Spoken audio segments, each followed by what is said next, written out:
Hi, it's Raymond. I hope I have the right number. Look, I know we haven't spoken in a while, but I need your help. Remember the day I took you and Duncan off the streets? I told you that the past is just a story, that if you can just accept that, your past loses all power over you. Yeah, I was wrong.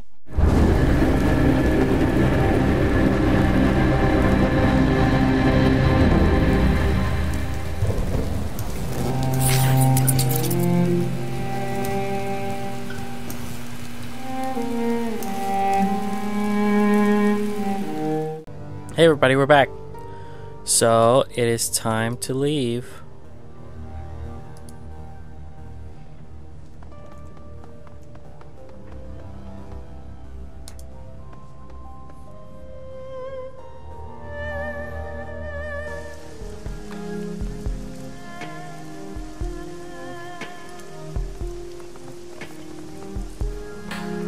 Wow, look at him run.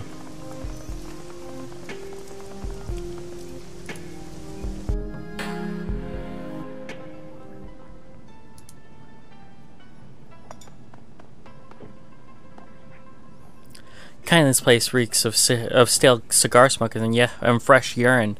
The clicking of mahjong tiles is strangely absent. In its place is a low murmur of laughter and air of eager anticipation. All eyes focused on the groaning figure kneeling bloody and bound at the feet of kindly Cheng.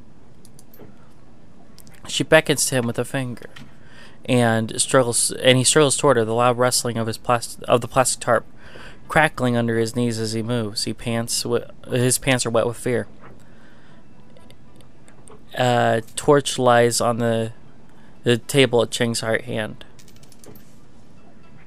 Kindly Cheng ignores the scene, behaves as if all's right in the world.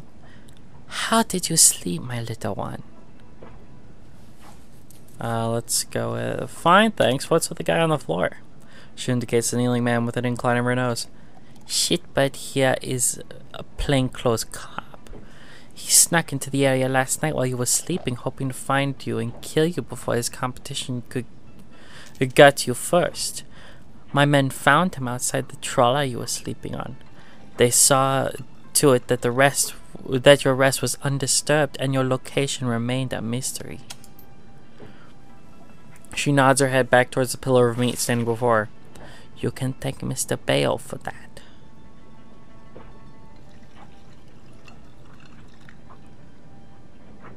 Let's see. Thank you for guaranteeing our safety, Mr. Bao. Bao inclines his head 1/4 of an inch. She addressed the bloody man on his knees. Now, shitbird, tell my friends here what you told me. I don't know anything, I swear. We just got orders in last night. He pushes his head towards you and Wu from the floor, struggling to keep his balance. Somebody high up wants these two dead. The whole department is on it. I don't know anything else. Someone from high up. The old woman lifts her foot, taps his chin with the toe of her shoe. How high? The cop looks at her, looks around at the room filled with the triad soldiers. One of them opens his coat and shows the cop something inside. He closes it slowly and winks. The cop drops his head to his chest. All the way up. It's someone on the council. Someone on the executive council wants these two dead. Cheng spits on him with a sneer. Fuck your ancestors to the 18th generation. Give me the truth. The cop wears the spittle. He never lifts his head. It's the truth, madam. I swear it. Whoever it was labeled them as terrorists. We're to terminate with extreme prejudice. Kindly Cheng shuffles closer to the kneeling cop, reaching down and strokes his head with her hand. Then she slowly digs her fingers into his scalp. She pulls back hard until his chin points high. The triad boss leans in close and searches his eyes with her own. That's all he's got. She let go of his head and smoothed his buzzed haircut with her hand. For whatever reason, last night someone on the executive council of the Free Enterprise Zone ordered the Hong Kong police force to kill 2 nobodies from Seattle. I find that fascinating, don't you? Yes, but why the need to label us international terrorists? She strokes the policeman's cheek with the back of her hand. Her rusty voice comes sweet as she explains the ways of the world. Propriety, my darling. When the government has someone gunned down, they prefer to make it appear justified. The people feel safer when their murders feel like part of civilization. My. But you have definitely fallen into the deep end of the pool. Seattle isn't like Hong Kong. There, the megacorps control the government. Here, the corps are the government. The exec council is chosen by the corporate board of governors. They're basically the legislative and executive branches of the Hong Kong government in one tiny package. 8 people call all the shots. Neat and efficient. Kylie Cheng steps back from the cop and lights one of her thin black cigars. For the wage slaves and the civilian sheep, the corporations are a pantheon of gods who wield absolute power. She looks around the room, but not for us. The trial woman takes a long pull from her cigar and taps her ash on the kneeling cop's head. Who else knows about my guest visit to Haoi, sheetbird? No one, madam. I hadn't called it in yet. I wanted to kill for myself. No one knows they're here, I swear it. She turns to her enforcer. Mr. Bayo? Bayo fiddles with the PDA in his meaty hands. He's telling the truth. No outgoing calls on his PDA. I forget which voice I did for him last time. Very good. Thank you, Bayo. She nods at the cop. Thank you for your honesty. In one smooth motion, Strangler Bayo produces a silenced pistol, fires it once into the policeman's head, and replaces it in his jacket. His face never changes expression. I was wondering what we were going to do with him. Cheng takes a drag on her cigar, indicating the body. He knew, my darling. He knew. She balances her cigar on a shot glass, picks up some mahjong tiles and begins playing with them absently. It is clear our friend Raymond Black was up to something involving the walled city. Something having to do with prosperity. And this executive council member wanted Raymond dead for it. She stacks her tiles one by one. Click, clack. Now they want you dead for it too. Click. This plastic-faced man may show up on your door one day too. She knocks the pile over and clatters to the table loudly. I have a proposal for you, my sweets. A smile lights up her dead black eyes. Work for me. With Nightjaw and Gutshot dead, I find myself with 2 job openings. Fill them. I have need of deniable assets here. Players unaffiliated with the Triads who can take care of some of the more unsavory business needs about town. You've proven yourselves resourceful, and you have no existing connections here. That can be a positive in this line of work.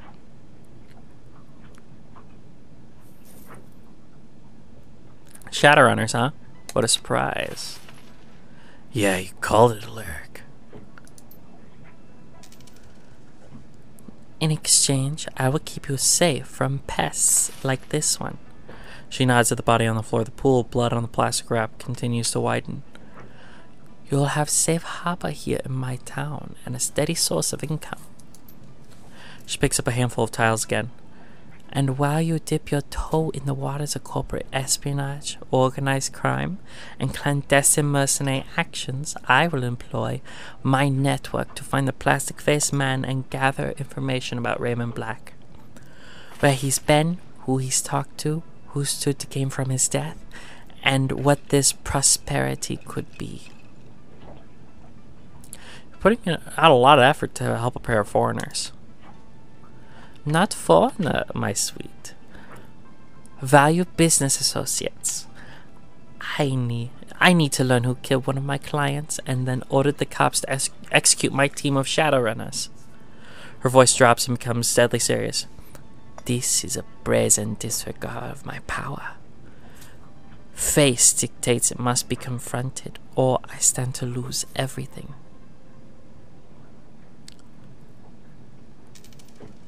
We're Westerners. Isn't that a liability in this business? Oh no. On the contrary, there's a good market for out-of-town talent that's just waiting to be exploited. Plus, you're unknown. A surprise, if you will. I find the right jobs for people with your talents. You do what our clients cannot do for themselves. I take a finder's fee and a small percentage of your earnings. You'll make a lot of Nguyen very quickly. It's all very civilized. She leans in. Work with me. Allow me to help you make money. Let my network work for you and help you find out what you've gotten yourselves into. Without my help, you won't last a day out there. You are completely out of your depth, I'm afraid. You need a partner. Kindly Cheng will be your partner. Wu's hand goes to his hips. He drops his head and shakes a little amused. It's just like you said, Alaric. Shadowrunners. Glad I had some time to think about it. Process. He grips the back of his neck, squeezes hard, rips his hand away. Oh, fuck it. I'm not a cop anymore. That guy's dead. He nods, the decision made. I'm in. What about you? There's no not being in, so there's no choice here. There's good money in the shadows. It's about time I cashed in. He nods, grimacing a little. All about the Nguyen, huh? I'm not surprised. That's cool, but it's not where my head is at. Not at all. Raymond is still alive. I'm sure of it. So I'll run the shadows as long as Annie Chang keeps up her end of the bargain and helps us figure out what really happened to him. Then I'm gonna find my father. Then it's done. Haoi is open to you. She gestures to a lieutenant who raises a finger to her ear and whispers into her sleeve. First order of business. Caesar here has already chosen a street name. She turns her attention to Wu. But Duncan Wu doesn't exist anymore. You'll need one too. Wu sighs. Yeah, okay. I'll think of something. Gobbet rubs her cheek against her rats, a glint in her eye. I think we've already got you covered, Guncho. She turns to Isabel. Fits, doesn't it? Indeed. I knew that was gonna stick. It has stuck. Gobbet, Isabel, we'll handle this the same way we did with all your previous work. She didn't say Nightjar. All the jobs I line up for you will be sent to your computer on the squad boat. She's pointing at you. My computer? I'm not the leader type. You are now, by process of elimination. She points to the decker. Isabel isn't the leader type. You got that right. She moves her finger to the orc girl. As for Gobbet, let's just say Gobbet doesn't have a head for business. Not my thing. Then she rests her finger on Wu. And then there's Guncho. She wiggles it. The jury's out on Mr. Guncho. Meaning? Her response is direct, straightforward. Meaning there's a lot going on. Oh, that's a typo. Meaning there's a lot going on within that head of yours right now, and I'm not sure I can trust you. So I'm in charge because I'm the best of the worst? Oh, my sweet, don't put it that way. She opens her arms. You're the most equipped for the role. She's making sense. You're the right person for this, Alaric.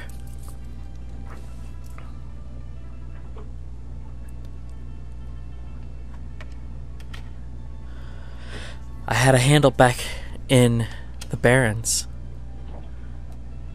Caesar, I guess it's time I dusted it off. Wu shakes his head, eyebrows raised.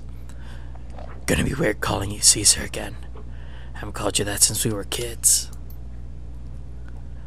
Gobbet looks from Isabel to you. I guess this is our new crew.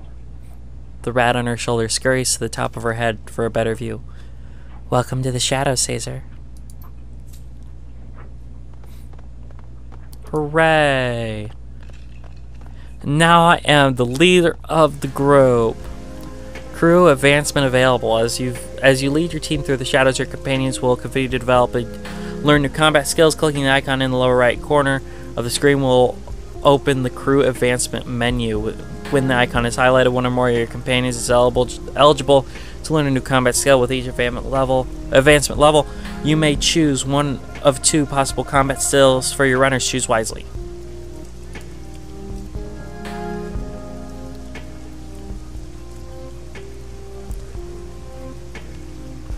Gobbet spends some more time at the firing range, increasing her range, combat skill, and SMG specialization.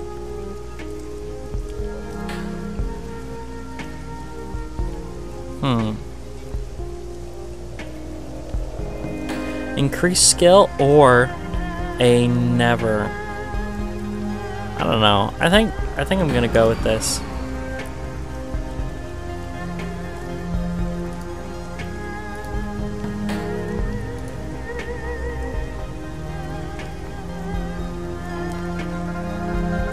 Grenade launcher can now fire remote mines, which can be triggered to detonate at will. Gains the Tar Blaster 1.0 program, an upgraded program of upgraded version of Blaster that also sticks enemies in place for 1 round. Ooh, I kind of like that. I think that's gonna be really good though. Lethal Force. Duncan gains an assault rifle ability that fires a single shot of incendiary ammo. Does an additional 2 damage and pierces up to 2 armor. 1 AP. Crowd Control, he gains a rifle ability that does 2 AP damage and imbalances targets, making them easier to hit on subsequent attacks. This ability cannot do critical damage. 1 AP cooldown 2. I like Crowd Control better. Conflame.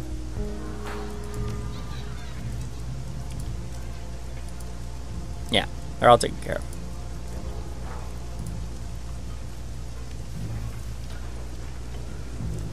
Isn't there a merchant here somewhere? I thought there was a merchant like right around here.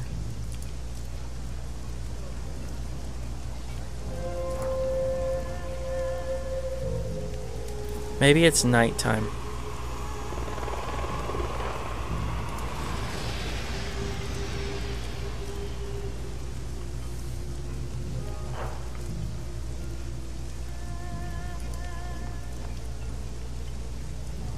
As you approach the small landing, you see 3 men, 2 elders,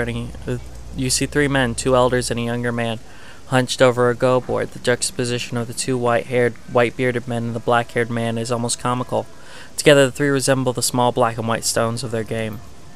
Despite the variety of ambient distractions, the 3 men remain acutely focused on the game. One of the elders, a round-faced man with a beatific smile, carefully picks up a black stone and places it on the board.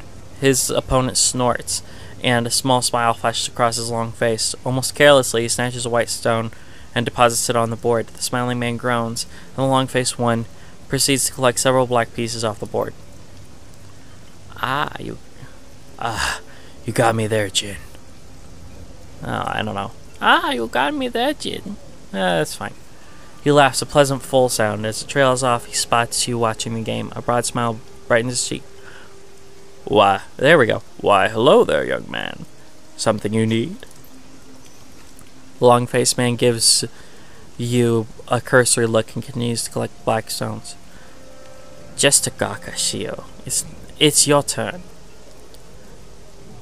Don't mind me. I was just watching the game. See you around. Yeah, sure. Goodbye. Reliable Matthew.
And we're back.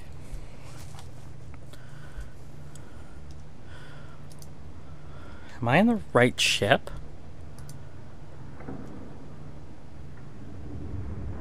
What is going on? I don't remember any of this. A mild scent, sweet and slightly herbal, is the first thing you notice upon entering the old shop. Its quarters are cramped, made smaller by the display cases and furniture packed inside. Oh, this is a shop. The walls are lined with bookshelves, and the tables and chairs are stacked with old tomes. A few titles jump out at you. Lucid Dreaming, an exploration of the inner self. Dream Logic, Nocturnal Visitations. Overall, the place feels lived in, if disorganized. Not quite cluttered, but close. Milling out at the front of the store is the shopkeeper, lost in a book of her own. She's tall for a human, probably close to 2 meters in height. Her physique is typically bookworm, not overweight, but you can't see any muscular definition either. A wraparound tattoo covers her upper arms and shoulders. But from where you're standing, you can't quite make it out. She fidgets. Gradually, her eyes rise from her book and lock onto you. Welcome. Don't believe I've seen you here before. She sets down her book and sweeps a strand of black and pink hair behind her ear. Name's Crafty. Caesar, nice to meet you. She shakes her hand, her grip surprisingly firm. So, Caesar, what can I do for you? I've got spells, alchemical reagents, whatever you want, really. Might have to do some digging to find it, but if it's magical, it's around here somewhere. Say, Crafty, have you had any vivid dreams lately? Her face is unreadable. Her eyes lock onto you. As a matter of fact, I have, Caesar. But we all get the occasional vivid dream. Nothing special there. Just to the books on the tabletop. Really? Then why are you reading up on them? She flicks her wrist dismissively. Sure, it's a little weird that we're having them. But these types of dreams are common in the walled city. Nothing to get all worked up about. Probably. They're common? Explain. Common as the cold. My mother devoted her life to researching the walled city and the magical phenomena within it, so I grew up with stories about the city, the recurrent creepy dreams being one of them. I've never been inside the walled city myself, but Mom went in pretty regularly and experienced the dreams. On that note, I'll see you later. Where's your mother now? Dead. She shrugs. Mom was interesting, but not praiseworthy. I'd like to see your wares. It's not going to be anything that I really care about because I'm not a mage. But it's at least interesting to look at. Because there is going to be stuff for Gabe here.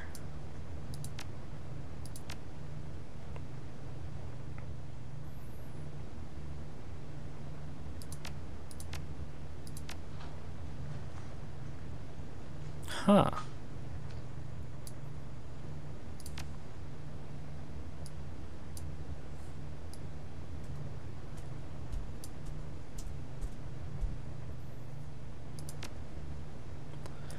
I'm not going to worry about that until I actually know what I'm doing.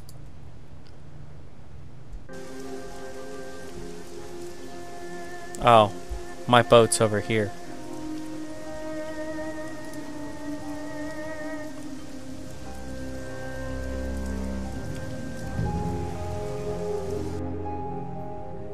Let's go to the mission computer.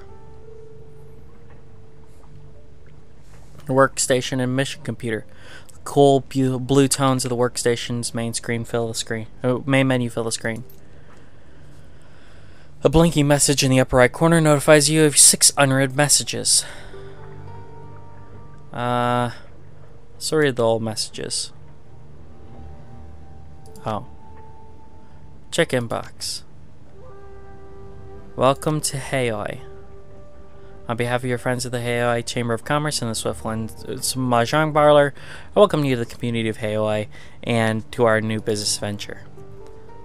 I have already lined up 3 jobs for you. The details of each are contained in a separate computer message.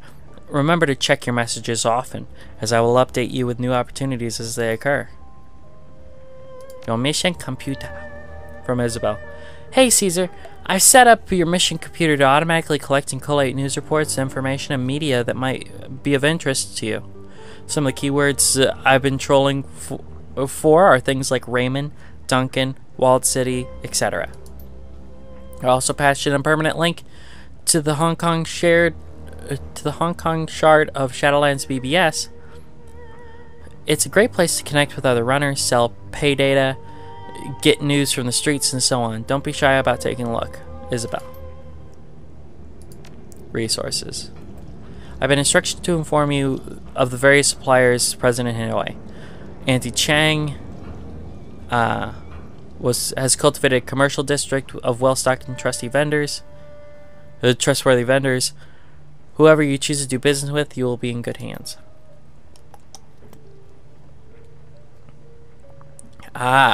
Ermine K. Phi in Club 88 is an excellent resource for acquiring additional weapons should you require any. Very good, very good. If you are in need of magical supplies, go to the Parallel of the 5 Phases. If you desire training in the Path of the Adept, seek out Spider Shen. She can help you as well as supply you with any close quarters weapons you might desire. Chrome Alley can supply you with cybernetic enhancement and medical supplies. I want that. I want that so much. The proprietor, 10-armed Ambrose, is cyber surgeon of some repute. Law's Techno Palace is a Wampoan-run supplier of the local decking community. The place is hard to miss. Just look for a sign glowing in the sky. If you need drones, reliable Matthews Robot Bazaar is your best bet, and I pity you. Best of luck in the shadows. As fresh meat, you'll likely need it. Stringler Bayo. I've got a problem, Caesar, and you're going to help me solve it. I'm just going to read it. I do a lot of business with the Wampanoans. Wampanoans? If you're not familiar with the term, I'll forgive you. You're an outsider after all. The Wampanoans are a tribe of techno-fetishists and deckers who have taken up residence in the Wampanoan Gardens of Wampanoa Garden area of Hong Kong. They make and trade high-tech goods to people from all over the world. A lot of new lands passes through their pasty little fingers, and I make a lot of money brokering deals between them and the smugglers here in Hanoi. Fit a snag, though. The Wampanoan elders, their council of leaders, are being eliminated by a serial killer. They've asked me to dispatch someone to get to the bottom of it and to stop the killings. They're not taking their goods through my turf until I do. So you're gonna be my proxy, dear. I don't care how you do it. I need those murders stopped.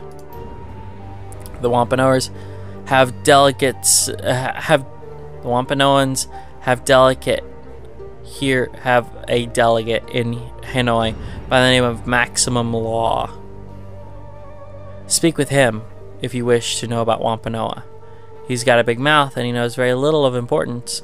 Don't expect much from that half-empty bottle of vinegar.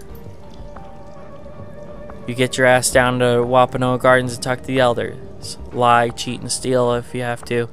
So long as you're convinced there won't be any murders, I want my cut back, and I want it soon.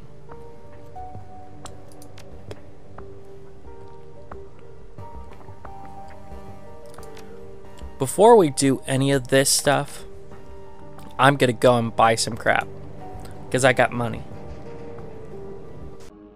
Hey guys, I'm Alex, the guy from the videos. So, I just wanted to thank you for watching the video all the way through. It's a lot of work. I appreciate it. So thank you for your view, maybe your subscription. So you can subscribe right in the bottom corner there. Then you'll be updated. Make sure to ring that notification bell, because subscriptions seem to mean nothing on YouTube anymore. But hey,